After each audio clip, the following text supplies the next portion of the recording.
Buenos días, mis hermanos. Am, en esta mañana he estado buscando alguna escritura para poder entender algunas circunstancias que nos acontecen. Y esto, una noticia que llegó a mis oídos muy triste y esto ha provocado que fuera la palabra, porque yo creo que toda fuente de conocimiento, de consolación y de esperanza está en la palabra. Cuando no sabemos encontrar el porqué de las cosas, tenemos que venir a la palabra, porque ahí está todo. Y la palabra que el Señor me recordó en esta mañana fue segunda de Timoteo, capítulo 2, y quería compartir con ustedes esta escritura. El título de este fragmento es Un buen soldado de Jesucristo, y dice así: tú pues, hijo mío, fuérzate en la gracia que es en Cristo Jesús. Aquí está el primer punto.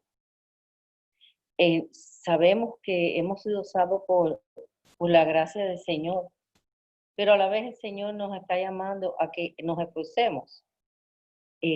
Hay otra parte en el Nuevo Testamento que Pablo nos anuncia que debemos de cuidar nuestra salvación con temor y temblor. Y aquí nos está diciendo a través de la Escritura a Timoteo, que era un hombre joven, un hombre entregado al Señor, le está diciendo: esfuérzate en la gracia que es en Cristo Jesús. ¿Qué quiere decir esto? ¿Que tenemos que hacer algo para ser salvos? No, ya eso lo hizo Jesucristo. Pero sí nos toca a nosotros, de alguna manera, a través del estudio de la palabra, de la comunión con el Señor, de la vida cristiana, de testimonio, de poder enfrentar cualquier tipo de tentación, esforzarnos. Esto nos toca a nosotros, porque si no, no estuviera dicho en la palabra. Dice: lo que has oído de mí ante muchos testigos, esto encarga a hombres fieles que sean idóneos para enseñar también a otros. O sea, aceptando siempre que la palabra tiene que salir, tiene que ser enseñada, tiene que ser predicada. Tú pues sufre penalidades como un buen soldado de Jesucristo. ¿Que vamos a sufrir? Pues sí, vamos a sufrir penalidades, porque aquel que milita en el bando del Señor está en contra del bando de Satanás. Por tanto, vamos a sufrir penalidades. Vamos a ver que eh, esto es una batalla que tenemos constante, diaria, en la preservación de lo que ya Dios nos ha dado. Dice: ninguno que milita se enreda en los negocios de la vida, a fin de agradar a aquel que los tomó por soldado. ¿Qué nos está diciendo aquí? Que nosotros pertenecemos a un ejército en el cual Jesucristo nos ha tomado por soldado. Nos ha tomado por soldado y nosotros tenemos que cuidar de no enredarnos en los negocios de la vida. ¿Y cuáles son los negocios de la vida? Los negocios de la vida son aquellas cosas diarias en las cuales eh, vemos como cosas comunes, como cosas que tenemos que hacer porque vivimos en este mundo, y eso nos toma más tiempo y consume más de nuestra fuerza que el mismo trabajo para el ejército del cual Dios nos ha llamado, que es el ejército del Señor, el ejército que va en contra de todo lo que el mundo nos da. ¿Entienden?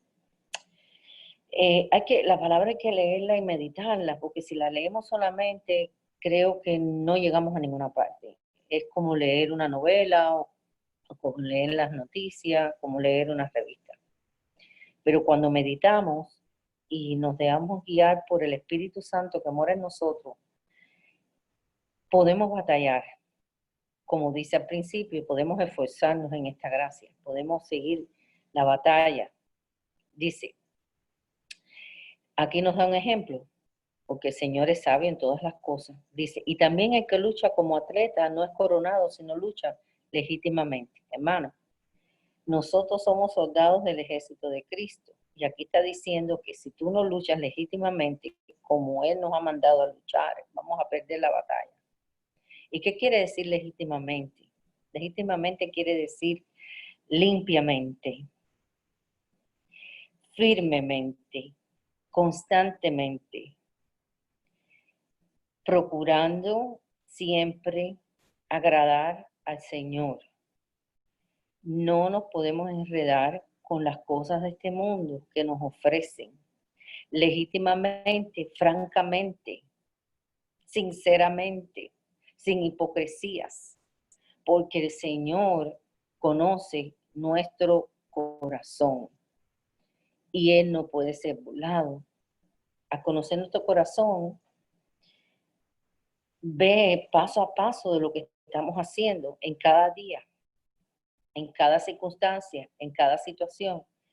Luchar legítimamente nos coronará, porque dice que si no lucha, que si un atleta no lucha, legítimamente no puede ser coronado. Por tanto, la vida de nosotros debe ser luchar siempre, limpiamente, sinceramente, sin hipocresías, para que al final de esta batalla seamos coronados.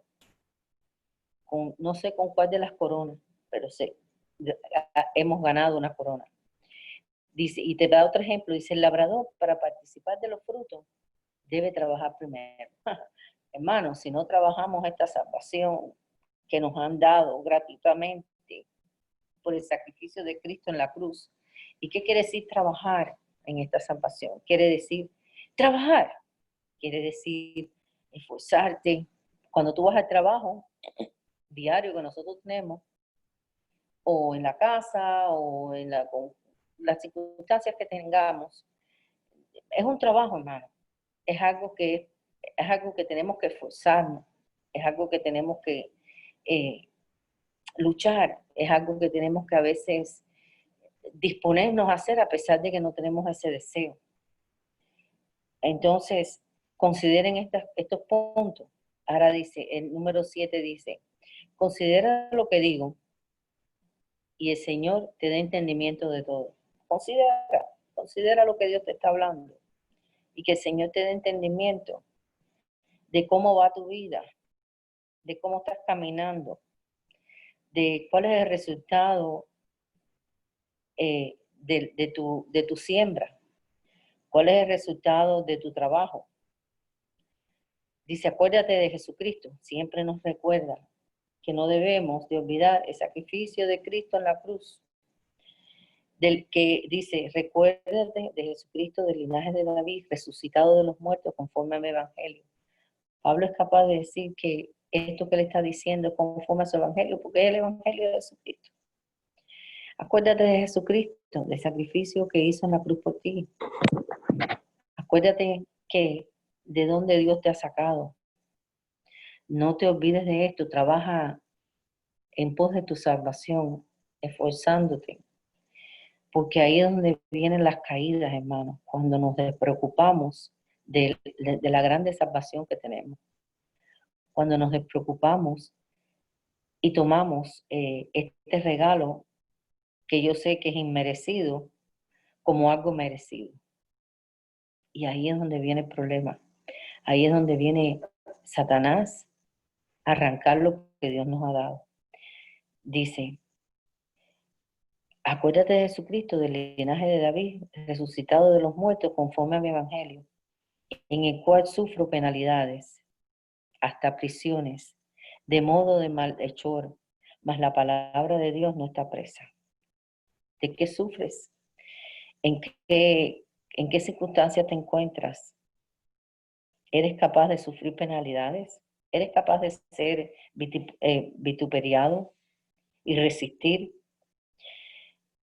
¿Eres capaz de que a pesar de las presiones de la vida, la palabra de Dios no esté presa dentro de tu corazón sin hablarla, sin comunicarla, sin hacerla saber a aquellos que la necesitan?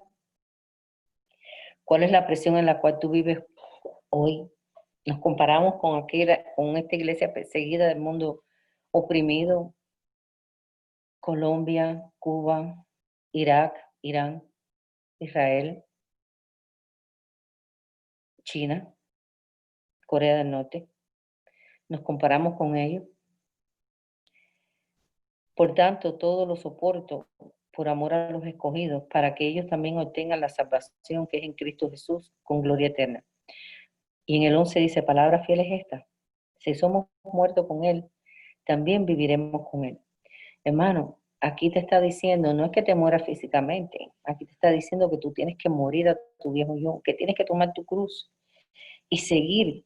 Y tomar tu cruz es morir a los deseos que tú tienes en tu alma, los cuales a veces no van paralelo a los deseos del corazón de Dios, sino van contrarios.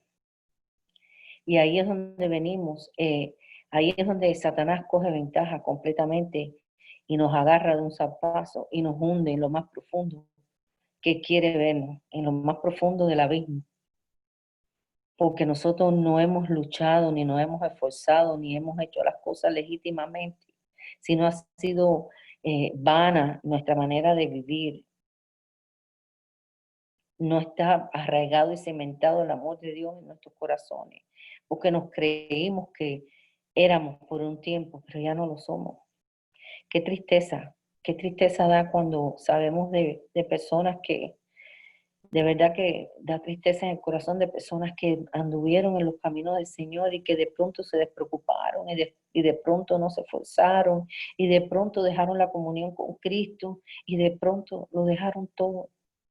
Y Satanás nada más está esperando que le dejen un clavito en la pared para poder engancharse ahí y destruirte.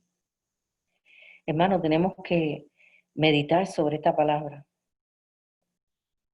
Dice, si sufrimos, también reinaremos con Él. Si le negáramos, Él también nos negará. Definitivamente, hay negación de la fe, hay negación del sacrificio de Cristo en la cruz, hay negación de la obra que Dios ha hecho en tu vida. Y dice que es donde único el Señor dice que Él también nos negará. Porque Dios no puede ser burlado. Ahí es donde caemos en la gran apostasía que habla la palabra y que no la podemos arrancar de las páginas porque está ahí, nos advierte constantemente. Cuida, esfuérzate, trabaja. Pero sin embargo, mira lo que dice el 13, si fuéramos infieles, Él permanece fiel para con nosotros. Él no puede negarse a sí mismo. Esta es la palabra que el Señor quería que compartiéramos en esta mañana y le doy gracias a Él.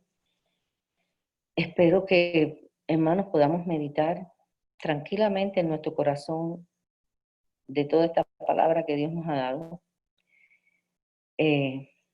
Sabemos que el Señor siempre está presto para ayudarnos, porque dice que aunque tú eres infiel, Él es fiel. Pero no le niegues, no vituperes en nombre de Cristo, no eches por basura el sacrificio de Cristo en la cruz.